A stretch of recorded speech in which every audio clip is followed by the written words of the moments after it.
Camerounaises, Camerounais, chers compatriotes, nous voici dans cette nouvelle année 2016, date entendue. C'est avec grande joie qu'il me plaît, au nom du pur et à mon nom propre, de vous adresser à toutes et à tous les vœux les plus sincères. L'année 2015, qui vient de s'achever, nous a fait vivre des émotions mitigées au travers des guerres, attentats, famines, insécurité. Le monde entier s'est senti concerné et visé. Nous avons tous pleuré nos morts, nos blessés, mais nous n'avons pas abandonné pour autant. Nul n'oublie les péripéties par lesquelles sont passés nos frères du Nord, les attentats, la peur constante et permanente des populations, la pauvreté associée à l'abandon, les accidents sur nos routes, l'insécurité dans nos villes, le pouvoir d'achat toujours bas. Le Cameroun a été sérieusement touché. Il est lieu ici de remercier chacun de vous pour la grande vigilance, le dévouement et la collaboration de tous. Ceci dans le but d'éviter toute forme d'aggravation.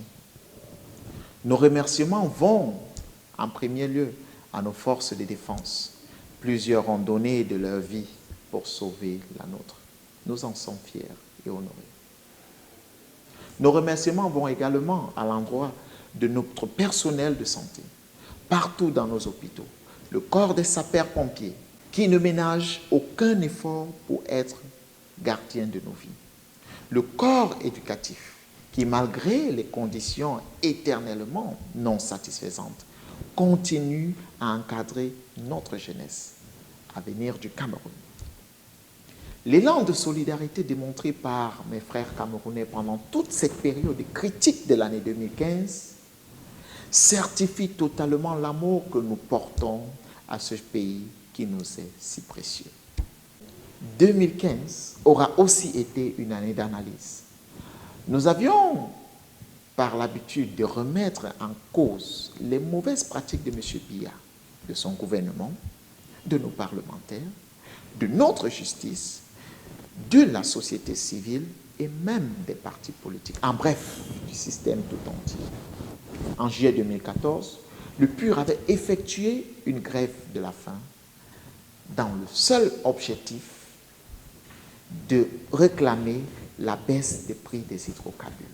Nous nous réjouissons aujourd'hui que soient partiellement prises en compte nos propositions de réforme économique et monétaire, notamment sur la baisse du prix des hydrocarbures et l'harmonisation du système éducatif. Proposition faite par le PUR il y a 5 ans et sur laquelle il est revenu, le chef de l'État, lors de son discours adressé à la nation le 10 février 2015. Aujourd'hui, nous nous inscrivons dans une dynamique de propositions et de réalisations au nom du PUR, pour la nation, le continent, le monde entier. Tout au long de l'année 2015, nous avons continué à sillonner les zones les plus reculées ou abandonnées du Cameroun. Cette démarche nous a permis de vivre les mêmes calvaires que nos frères. Nous avons recensé les mots tels que le manque d'électricité, mots valables également dans certains quartiers de nos grandes villes, le manque d'eau potable, d'infrastructures adéquates pour favoriser le développement de nos villes secondaires. Nous avons eu le plaisir à participer à l'électrification de certains villages enclavés et éloignés du Cameroun. Que faire de 2016? Nous y voici. Nous avons commencé depuis des années à participer à l'amélioration des conditions de vie de nos frères. Nous avons l'intention de multiplier nos efforts en mettant l'accent sur la femme mère, pilier du développement, la femme porteuse de l'avenir. Nos mères seront principalement et spécialement mises en valeur. Le PUR fait et tient toujours promesse. Notre plus grand bonheur serait de compter par milliers de mille le nombre de femmes émancipées rendues indépendantes et confiantes à leur capacité à multiplier le franc à travers des activités basiques sponsorisées. À tous, une fois encore, heureuse année 2016. Une équipe qui gagne reste inchangeable. Vous et nous sommes l'avenir du Cameroun. Vive le pur, vive le Cameroun.